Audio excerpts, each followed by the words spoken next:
Hi there, and welcome to the Kingdom Sexuality podcast. We're Paris and Alana, friends who have a heart for intimacy and long to uncover God's truth and design for sexual freedom within marriage. Welcome here.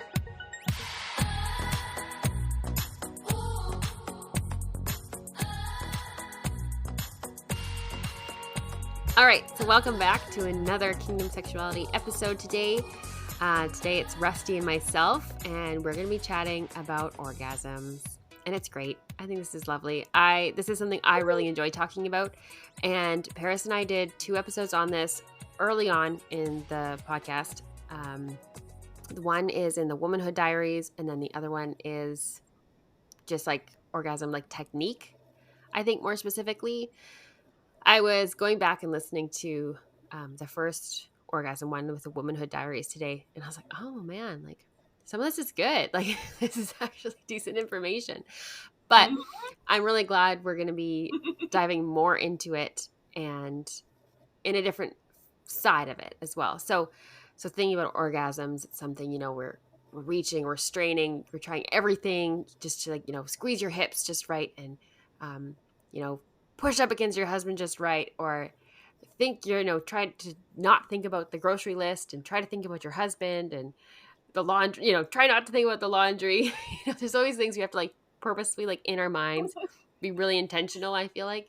But sometimes it can just be right out of grasp, that orgasm, man. So we're going to be chatting all things climax today, and specifically the stumbling blocks and the things that can prevent us from getting there. And so I'm glad we're talking about that, because I feel like we I don't know if we really touched on that in the previous episodes. It was more just how to do it in a sense, and less, well, what if you're struggling? So I'm really glad we're talking about this.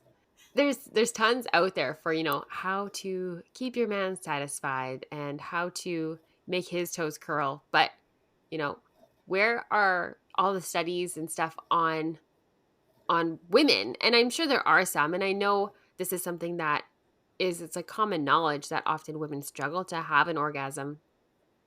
But it's something that before I got married, I knew some women struggled with it, but I was like, well, they're the odd ones. That's unusual and it should just happen. And so it's interesting that that's kind of not the case. And so, but what can we do about it? And how can we go from having that mindset of this is something that will just happen, and if it's not happening, well, it's just my fault and it's just me. But then how can we actually be okay, no, wait, what can be done about this? How can I move forward? And, what can we do? So, Rusty, why don't you just take it away? Because I know you shared some things on Instagram lately. And so I'd love to you to just share a bit more about that. Yeah, right. So I went through and just shared a handful of things, common issues, common frustrations, stumbling blocks, anything that could inhibit our body from getting to that point where it can fully just relax and get into that intimacy, that lovemaking time, and eventually get us to orgasm. And so we always get tons of really great feedback whenever we post anything about that, I think because it is such a common struggle. And so I wanted to dive just a little bit more in depth. I really appreciate myself having some more of knowledge to understand, why does my body work this way? What is actually stopping me from getting there? Because then if I understand it, I feel like I can more effectively, or we can more effectively work around it, get it out of the way. And so we do absolutely also want to preface this that towards the end of the episode, we will be discussing trauma-related instances. So you will have a trigger warning kind of before then. So I wanted to just put that out there because we want to be absolutely sensitive to anybody who is still in the healing process with those types of issues. But let's get right into it. So number 1, the first thing that we highlighted was pelvic floor health. And, usually this is something that you hear or you associate automatically more often with women who are pregnant or postpartum. But I want to just bring this wisdom out there that every single human body has a pelvic floor. It is just the support structures within your pelvic region. So, usually, whenever you are pregnant or postpartum, it is those hormonal fluctuations, and pair that with labor, delivery. Those things can cause some damage or some disruption of the natural way that our pelvic floor works, or hormonal fluctuations that come with menopause, those types of things. It can all change the way that our bodies were originally intended by God and designed to work. So we wanted to start right there. And that's kind of just the general way that we want to describe any of these issues would be if your pelvic floor is not working the way that God intended it to work. Right. Prolapse is one thing. So that is whenever the structures of this whole, they call it like a girdle kind of. It's a whole just sling and support system in there. So prolapse is whenever, your hormones shift and your muscles, they weaken and they're not supported in there. And so they literally start to cave in on themselves. And if you have a weak pelvic floor or a damaged pelvic floor, then oftentimes what you're going to experience is pain with sex. You're going to experience incontinence. You're going to experience decreased pleasurable sensation and arousal. And none of those things lead to, man, I am in a sexy headspace and ready to get with my husband. Yeah, no kidding. If you think I am not able to adequately hold in my urine, you're not thinking, yes, let's be intimate. It can really mess with your brain, and with feeling like you're ready to put yourself out there. It can put you in a very vulnerable state. Totally. So I wanted to definitely highlight that because it's super common. You don't have to be pregnant or postpartum to experience any of those issues. So I wanted to put that out there. Also, if you have weak pelvic floor muscles, that might be something that is keeping you from fully feeling and experiencing orgasm. Right. So your pelvic floor muscles are what contract during an orgasm. So if they are super weak, you might have one of those moments where you're like, was that it? Right. Did I? Where you're scratching your head thinking, is that all there was to it? Like, what? So if you are not having satisfactory orgasms as well, that's another thing you definitely want to look into. You can do exercises. We highly recommend. Now, thank you, Jesus, pelvic floor physical therapists and PTs are a thing. Yeah. Because for me, I know 10 years ago, whenever I had or 15, 16 years ago, whenever I had my first child, I had never even heard of that. Never heard of a pelvic floor specific physical therapist. Yeah. And so now they're everywhere. You've got social media, you can reach out, you can do consults over the internet, things like that. So absolutely do that. We encourage that and want to just put that information out there for you guys. Yeah. And I think too, it can help with like so many other issues, like you already mentioned, right? Like if you have or experiencing pain during sex, things like that, where it's like, this is just how it is. Like, this is my lot in life. Like, this is just how I experience things, which we often get messages from people, who do experience that. And like, what can we do about it? And so if this is an avenue you haven't gone down and haven't checked out, highly recommend you see a pelvic floor physical therapist who can help you navigate that, because maybe there's more going on than you even realize. Like, I have a friend who, she didn't know she was doing her Kegels way too hard, way too strongly. And so, they're like, okay, things like that, just to teach you how to do them properly, to then like, that would then translate over into your sex life, right? You're like doing things that's all connected, like you totally mentioned. So love that. Yes. And I'm so glad you mentioned that too, because Kegels are something that are just thrown out there as, do this and you'll bounce back from your pregnancy or your postpartum. And that's so not the case. It's not just do some Kegels and you'll be fine.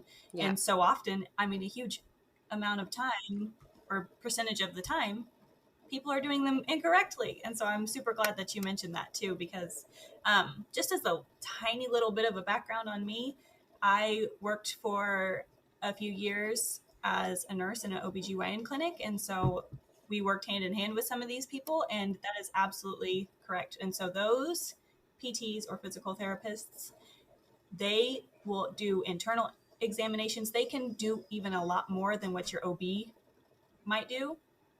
Right. And so they're super great because they're just specialists in this one specific thing.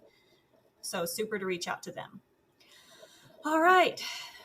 Next, we have medications. First one I highlighted was blood pressure medications. And this is one I was super thrilled to put in here because you might really easily overlook this, because I would never think blood pressure medication is stopping my desire. But here's the thing. Blood pressure medication, many of them work by reducing blood flow. And so in order to feel arousal, you need blood to be pumping. Yes. And so if it doesn't, you're not going to feel that excitement. You're not going to get, things pumping down in that area for it to even be stimulated enough for you to achieve orgasm. So definitely check into that. If you are on blood pressure medication, it can also dry things out. And if you have ever been intimate, whenever things are dry as a desert, it is painful and not pleasurable. And so you will not be. Not fun. Your mind's not going to be thinking, man, this is so good. I'm almost there. Yeah. No. Oh, yeah, keep going. This is You're great. You're going to run to the other room. You're like, where is the lube? Pass it over right now. We need to reapply. Yes. Oh, gosh. Going in that same direction, antihistamines. So if you're on allergy medications, 'tis the season. We are getting into it, guys. Spring is coming. So if you are a seasonal allergy sufferer, and if you are on, Benadryl or Claritin, Zyrtec, Allegra, any of those things, they dry you out. They work by removing moisture from your body. Also, they can alter your mood. They can make you excessively drowsy. They can, or if you're like my children, it can make you hyperactive. Oh, sheesh. And so your mind's not going to be able to zero in and focus. Because, like we say, our mind is our biggest attributor to feeling sexy and getting in the mood and being able to get there. Your mind is your biggest sex organ, and that is absolutely a fact. And third, we want to highlight antidepressants. So this is absolutely a judgment-free zone in the world we're living in. Mental health, definitely priority. And so if you are on specifically what they call an SSRI, and it works by using serotonin or encouraging serotonin in your body, which is a feel-good hormone. It's wonderful. We need that. Many people who suffer from seasonal affective disorder, they need a boost in serotonin in the winter months whenever it's dark, and it literally affects your mood. And so they are on antidepressants to help them feel and be balanced and feel great, and that's wonderful. However, the way that medication works by increasing serotonin, what that does is it actually tells your body, hey, be calm, be peaceful, we're going to chill. However, whenever it's time to be physical with your husband, you want your body to get excited. You need it to get worked up. You need your body to receive that signal that says, we are anxious about this. We are excited about what's happening, and we want intense feelings to build, as opposed to your body being kept level and calm. And so you see how that can kind of inhibit you from being there, because yes, we need those level emotions, but at the same time, it can also, there is another side to it where it can stop you. And I definitely want to pause and take a moment and say, if you have been struggling, and if you're at a point where you are frustrated and a light bulb just went off, and you are like, oh my goodness, this could totally be my medication I'm on, my antidepressant, or my blood pressure medication, or whatever. Guys, especially with any type of mood stabilizer, there is protocols for tapering off of these medications that are in place for a Yeah. reason. It is super important that you do not just say, well, I'm sick of not being able to reach orgasm with my husband, so I'm going to stop taking Right. this and see what Yeah. happens. That can be such a negative snowball Mm-hmm. effect. So do not do that. We encourage you then to, reach out to your doctor and say, hey, is there a different medication I can be on where serotonin is not the main mode of mood stabilization? Because there's lots of different options out there. And so do not just stop taking your medication. We want to make sure that we get that point Yes. across, because that can be really, really unhealthy and dangerous. So we have to put that little disclaimer out there. Absolutely. Because we are not No. doctors. We are just here, and we are just trying to shed some light on some things that might be getting in your way. And lastly, for medications, we have birth control, hormonal forms of birth control. This is, I mean, what do you do whenever you are newlywed and everyone's like, make sure you get on birth Yep. control so, you can enjoy your first few years. Yep. And then you're, in your honeymoon and you're like, what happened? I used to be so excited and couldn't wait to tear my man's clothes off. And now it's just like, meh, That's like all right. 100% my story. That's like I could do exactly how it without. went for me. I remember, you get married and you're For like, sure. And it's what super changed? Like, what is it just because now it's okay? And now I think right. it's like, now I'm less excited about it, but no, it's 100%. And there's so many women who've experienced the same thing in Yeah. our messages and stuff as well. And they're like, what can I do? What are there other options if I don't want hormones? And so just know that an episode on birth control is coming. Um, Yes. hopefully sooner than later, because there's so many of you who've been asking about it. So, Yep. but Rusty, continue to tell us more about hormonal birth control. Yep. All right. So testosterone is our main contributing factor to what makes us actually feel desire and increasing our libido. Even as women, we produce testosterone. And that is our key hormone that we are trying to make sure stays in a healthy range for us to have a healthy desire and a healthy libido. Because if our goal here is orgasm, we cannot easily get there if we are not feeling aroused or in the mood. So, testosterone is our key player here, and hormonal birth control completely zaps our body's natural building up and natural production of testosterone.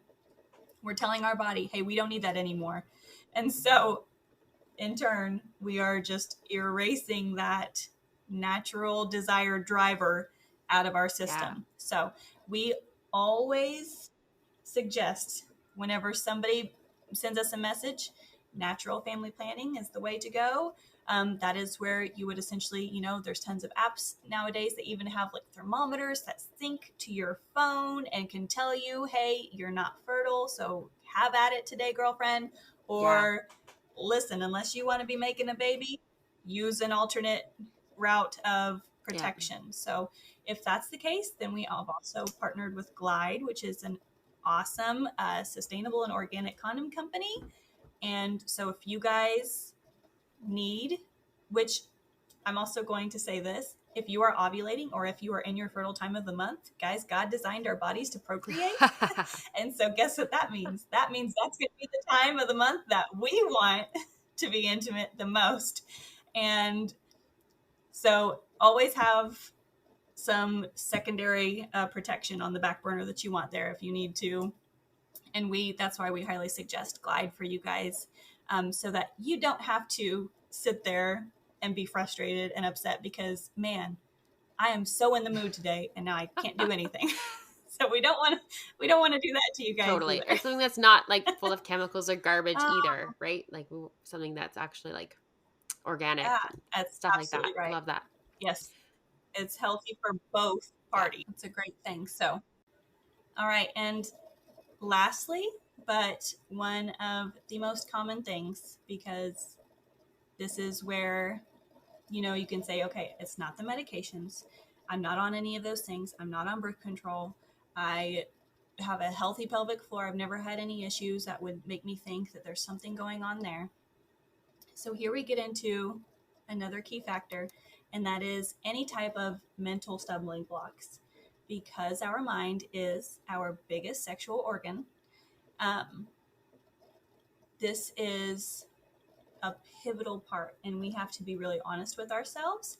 And we might take some work and doing some digging and some really prayerfully considering and asking God, hey, search my heart and bring to the surface anything here that I've maybe tried to hide or ignore. And I'm just ready to get it out, God, because I want my marriage bed to be sacred and to be enjoyable. So here is your official trigger warning for anybody who has trauma in their past that they're dealing with, that they're working on healing from and recovering from. We want to be really sensitive to you guys. Yeah. And if you need to stop the podcast here, then we love you. And, we'll catch you. You can come back to this anytime later that you want to. It'll be here.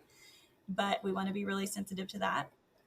So if we're moving on, then we're going to say, starting off, when we speak of a mental block or anything that's stopping us there, what we are speaking of is any type of emotional damaging issues that might have come from struggles with shame, with guilt, with thinking that sex is icky and dirty, purity culture, backgrounds, which a lot of times those are associated with that icky feeling, or that no, you're so programmed to say no. Yeah. That all of a sudden you're married now, and when your husband tries to reach over and grab you and play with you, and you find yourself constantly just smacking his hand away and saying no, and you realize, I don't have to be on the defense like this anymore. Why is my mind not making this connection? Yeah. Why am I not able to enjoy this? So that's one of those mental blocks that we're talking about. If you have issues with body shame, if you are thinking whenever you are together with your husband, and if he is undressing you and all you can think about is, oh, my stomach is so gross, I hate my arms, don't look at me, this is gross, don't touch me here, I'm not comfortable, there is no way. It's no wonder that it's difficult for us to achieve orgasm if all we can think of is, man, I must look horrible right now. Yeah. This message of feeling so negative about ourselves, if it's replaying in our mind, we are not going to be able to think, this is a beautiful thing. Oh my goodness, this feels so good. I love the way he looks right now. We should be thinking, I bet he loves the way he looks at me. I feel incredible right now. That's where we need to get. And that's whenever you reach that point where you are comfortable and say, you know what? My husband loves me the way I am. He wouldn't change it. I've never heard him say, "Ew, no, put your clothes back on." Right. Oh, yes. We have to, we've got to do the work to get comfortable in our own skin. And so it can feel like a job. It can feel like a difficult hurdle to overcome, but we have to remember, first and foremost, that God created our bodies beautifully, and we would never look at something that he created and say, God, that is not a masterpiece. I do not appreciate the work you put into that. And that's what we're doing whenever we are criticizing our bodies. In the book Intimate Issues, I remember reading this, and it was such a light bulb moment for me. And her husband told her, if you can accept that I find you beautiful, then no wonder we're having issues. And he encouraged her. He said, go stand in front of the mirror completely naked and pray and say, God, give me eyes to see my body as your beautiful creation. And I just thought, oh my goodness. And this woman says, 45 minutes later, she said she had to pull herself away because she got to where she was standing there and she was like, man, God, you did a good job here. And you did a good job with this. And I can totally see why my husband loves this. And I thought, that is wonderful. Yeah. I love that. And so definitely do that. Yeah. Fear. That can be a big one. Fear is a huge one. Yeah. Because if you're feeling afraid or you're uncomfortable, it's like you're not going to be able to get there in your mind, right? It's a whole nother thing, right? If you're experiencing fear, whether it's, something that you've experienced in the past, and then this is just like a past experience that then intimacy then brings up to you, it's going to be super difficult for your body, your mind to follow in that direction, right? So I think that's a Yep. huge one that, and I mean, we'll maybe go into it more in like past trauma, but to be able um, to pray Mhm. over yourself, over your past experiences, and to cut off any, soul ties, things like that that are hindering you from moving forward, and to even, we know we live in a spiritual realm, right? And so um the enemy's there Yes. to try and cut you down from this. And so if you are feeling this like deep fear around intimacy, um I would really encourage you to just, when you pray, just ask that like spirit of fear to leave, and then ask the Lord what he would like to give you in return, and what he would like to fill that place with, because he has not given us a spirit of fear, but of power, love, and a sound mind. And so if that's something you're experiencing, That's right. um that's not what God intends for you. And so I would just really encourage you to pray that, and to even that scripture, pray that over you as well. Because yeah, if your mind is in a place of fear, or you're feeling sex as it's a painful or uncomfortable, um and you're not sure what to do, like, you need to be able to communicate that with your spouse so they understand what you're feeling, what you're experiencing, and then you can work on, okay, how can we move forward from this, and what can we do after that. Absolutely. Absolutely. I love the thought of praying that over your marriage bed. Just, God, this is not a place. This is a place for your Holy Spirit. This is not a place for Yeah. fear. And so anything else has to Yeah. leave. I love that. I absolutely think that's a superb idea. All right. And lastly, and perhaps maybe the most difficult one to address, I think, is past trauma. Um, I want to really preface this with the fact that do not minimize anything that has happened to you in the past by saying, oh, well, it could have been so much worse. Yeah. Yes, but, you know, the full act of hurting me or even rape or anything like that wasn't able to occur. So I don't have it as bad as other Right. people. Things like that. 1 in 6 men have some kind of history of experiencing some type of sexual trauma, abuse. And for women, that number is 1 in 3. Wow. And those are numbers that are only based on what's reported. Mm. And so you are not alone if there are some things that you are dealing with that have to do with trauma or past abuse. Many people don't even recognize that what they have been through was abuse Mm-hmm. or trauma. And so they don't want to address it because, number one, it hurts to replay in your Yeah. mind. It's not a fun thing to, go through the work for the healing that we need from that. But we have to first be able to recognize it for what it Mm-hmm. is. And so I'm going to share and be 100% vulnerable here. And when I was 16, I was assaulted in where I worked. I was a lifeguard. And what made it even worse was the assault was done by my manager. Mm. And so I didn't feel like I could even report it because Oh. I knew that the person who hired him was really good friends with him. And so it would be the story of the 16-year-old girl who's only worked there for a few months, as opposed to this guy who he had been friends with for a very long time. Oh man. Um, and yeah, it was a day where there was a thunderstorm. So we closed down the pool. So there was nobody there except for this guy and his friends. And they were joking around and they thought it would be very funny to hold me down and to tear up my swimsuit and to call me names, to shove. He shoved his hand in my mouth and held me down. That's how he got me, like, to keep me from walking away. And I remember I left that day thinking, what just happened? Like, I knew this person, I Oh. had worked with him for a few months, never gave any kind of like inkling that, he was that type of a person. And I know 100% that if you today were to ask him about that instance, he, one, wouldn't even remember it, or two, he would completely minimize it and he would say, we were just joking around. It was just, guys goofing off. Ugh. But for me, it taught me one thing, and that was that I could not trust men. Yeah. Men who I thought I could trust, nope, you can't do that. And that is the seed that was planted in my head that day.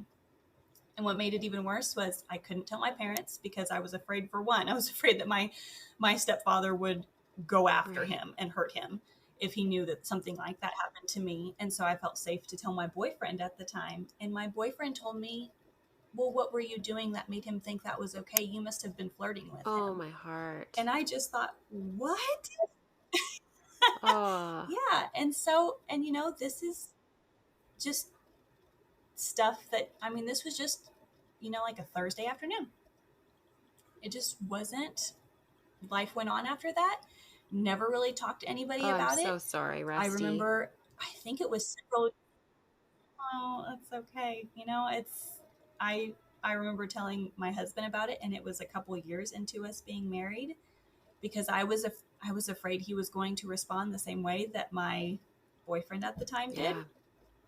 That, by the way, really super quick way to recognize that the person you're with is not the right one for you if that's how they respond to any type of traumatic event, or you being vulnerable and sharing something like that really difficult that happened to you is like ding ding ding, okay, moving on.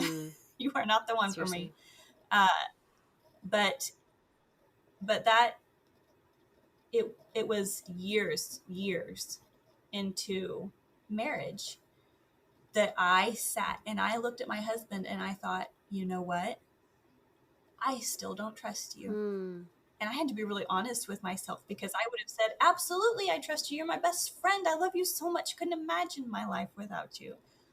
But something was planted in me that day and I kept it buried. And so it took root. Yeah. And roots are going to eventually grow until they're bearing fruit. And the fruit that root produced was distrust. And it was fear. And so that absolutely kept me from ever being fully vulnerable with my husband. And that means, guess what? Sex became, this is about you. This is about getting stuff done. This is about keeping you satisfied, babe.